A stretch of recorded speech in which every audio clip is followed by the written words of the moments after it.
그때 예수님께서 티로 지역을 떠나 시돈을 거쳐 데카폴리스 지역 한가운데를 가로질러 갈릴리아 호수로 돌아오셨다. 그러자 사람들이 귀먹고 말 더듬는 이를 예수님께 데리고 와서 그에게 손을 얹어 주십사 하고 청하였다. 예수님께서는 그를 군중에게서 따로 데리고 나가셔서 당신 손가락을 그의 두 귀에 넣으셨다가 침을 발라 그의 혀에 손을 대셨다. 그리고 나서 하늘을 우러러 한숨을 내쉬신 다음 그에게 에파타 곧 열려라 하고 말씀하셨다. 그러자 곧바로 그의 귀가 열리고 묶인 혀가 풀려서 말을 제대로 하게 되었다. 예수님께서는 이 일을 아무에게도 말하지 말라고 그들에게 분부하셨다. 그러나 그렇게 분부하실수록 그들은 더욱더 널리 알렸다. 사람들은 더할 나위 없이 놀라서 말하였다. 저분이 하신 일은 모두 훌륭하다. 귀먹은 이들은 듣게 하시고 말 못하는 이들은 말하게 하시는구나. 주님의 말씀입니다.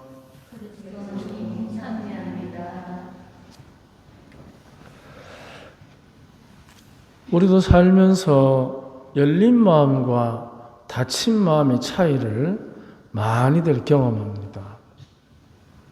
이것은 비교하는 것이 아니라 자유로운 사람과 자유롭지 못한 사람의 차이를 뜻하는 것입니다.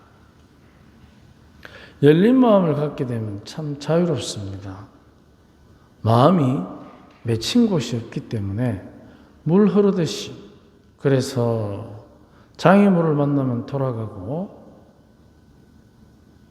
수문을 만나면 고여 있다가 열리면 흐르고 닫히면 머물러 있고, 그래서 열린 마음의 가장 큰 특징은 첫째는 다른 사람과 나를 비교하지 않는 마음입니다.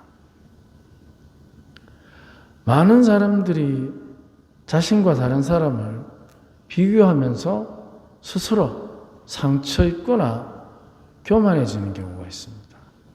그런데 아무리 권력이 있어도 다른 사람과 나를 비교하면 그 힘은 결코 커 보이는 경우보다 작아 보이는 경우가 훨씬 많습니다. 그래서 비교하면 우월감을 느끼기보다 열등감을 느끼게 됩니다. 열등감이라는 것은 부정적인 마음입니다.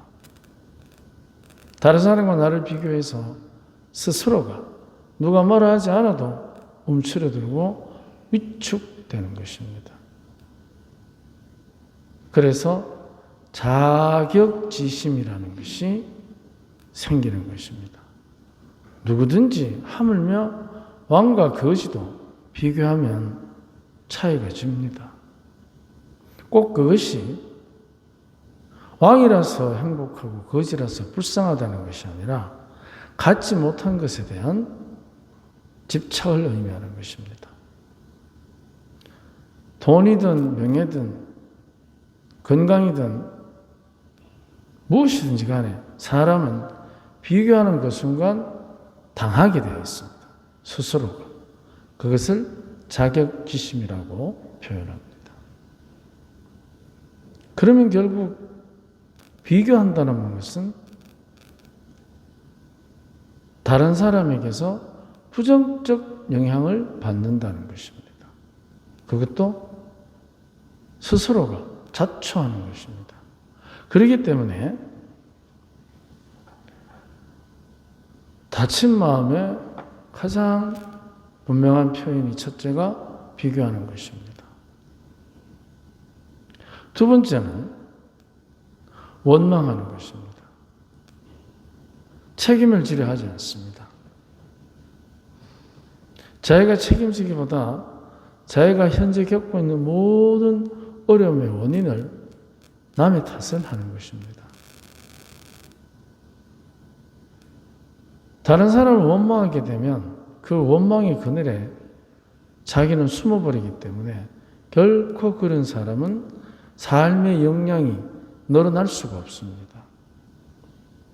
가진 것마저 줄어들 것입니다. 하지만 열린 마음, 그것은 비교하지 않습니다. 자기만의 고유한 가치를 찾아가는 것입니다. 그렇기 때문에 남이 하지 못하는 아주 사소한 일에서부터 자기만이 할 수 있는 일을 찾고 연구하고 실천하기 때문에 어려움이 없습니다. 어려움은 그 사람에게는 오히려 자기 자신을 되돌아보고 주위의 여러 가지 정보들을 원인 분석하기 때문에 오히려 이 책을 찾아내는 슬기가 그 사람을 행복하게 합니다. 그래서 그런 사람들의 특징은 다친 마음의 사람들은 어려운 일이 닥치면 두려워합니다. 반대로 열린 마음의 사람은 오히려 담대해집니다. 왜냐하면 자기만이 가지고 있는 삶의 여러 가지의 역량들을 직결해서 또 다른 대책을 세울 수 있는 힘이 있기 때문입니다. 그래서 결코 남과 나를 비교하지 않고 자기만의 고유한 존귀함을, 귀함을 찾아갑니다. 그리고 열린 마음의 사람은 원망하지 않습니다. 그렇다고 해서 전적으로 자기 책임으로만 돌리지도 않습니다. 원망이나 자책이 아니라 오히려 그런 사람에게는 바로 남과 나를 비교하지 않는 자기만의 고유한 삶의 역량이 있기 때문에 그것을 바탕으로 해서 원망보다는 다른 사람에게 감사하는 것입니다.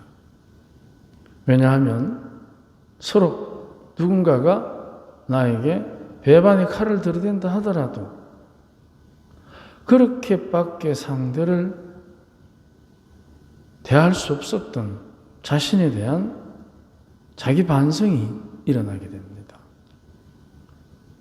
부족함에 대한 반성. 그렇다고 자책하지는 않기 때문에 오히려 정확한 사실 규명에 입각한 자기 반성의 기회로 삼는 것입니다. 이것이 열린 마음과 닫힌 마음의 차이라고 할 수 있습니다. 그래서 주님께서는 항상 우리에게 에파타, 열려라 하는 것입니다. 열린다고 해서 손해보고 닫힌다고 해서 덕보는 게 아닙니다. 오히려 거꾸로라고 생각합니다. 마음이 닫히면 자기만 손해입니다. 그렇기 때문에 항상 주님께서는 열린 마음, 그래서 비교와 원망으로부터 자유롭고 모든 것을 위기를 기회로 삼아가는 대책과 그리고 자기 반성을 통한 성숙된 인격을 갖게 하는 것입니다. 열린다는 것은 항상 자유로운 마음을 뜻하는 것입니다. 우리가 자유롭다고 해서 내 하고 싶은 대로 하는 것은 결코 아닙니다. 에파타하고 열린 마음을 가진 사람은 해야 할 일, 그것을 통해서 자기 스스로가 성숙되어가는 힘을 갖게 되는 것입니다. 주님께서 오늘 말 못하고 기막힌 이리에게 그의 모든 본래의 모습을 돌려줍니다. 그것은 우리들 스스로들이 잘 생각해 보면 닫힌 마음과 열린 마음의 차이를 묵상해 본다면 우리 생활 중에 주님이 우리와 함께 하실 때 주시는 가장 큰 축복 중에 하나가 바로 열린 마음이라고 할 수 있을 것입니다. 우리 이제 설 명절 하루 앞두고 많은 준비들로 분주한 가운데 함께하는 친척, 가족, 형제, 자매들에게 열린 마음, 그 마음은 우리 모두를 행복하게 하는 또 하나의 삶의 기술이 될 것입니다. 비교하거나 원망하지 말고 마음을 열고 서로 하나 되는 행복한 명절이 됩시다. 아멘.